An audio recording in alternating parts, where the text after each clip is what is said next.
Telugu trader ఛానల్కి స్వాగతం. ఈరోజు మన మార్కెట్ కొద్దిగా పాజిటివ్గా ఓపెన్ అయ్యింది. ఈరోజు మన పోర్టుఫోలియోలో 14,800 నష్టంలో ఉన్నది. నాకు తగిలిన ఐపీఓ రూ. 243 ఒక్క మమత షేర్ బంపర్ లిస్టింగ్తో 600లో ఓపెన్ అయ్యింది. 10 గంటలకి ఓపెన్ అవ్వగానే రూ. 605కి అమ్మేశా. ఒక్క లాట్కి 61 షేర్స్ ఉండడం వలన నాకు 22,000 లాభం వచ్చింది.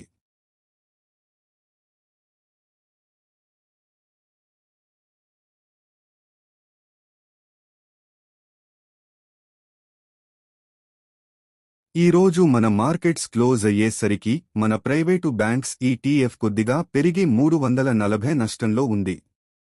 చూద్దాం సోమవారము ఎలా ఉండబోతుందో మన మార్కెట్. మళ్ళీ కలుద్దాం మిత్రులారా.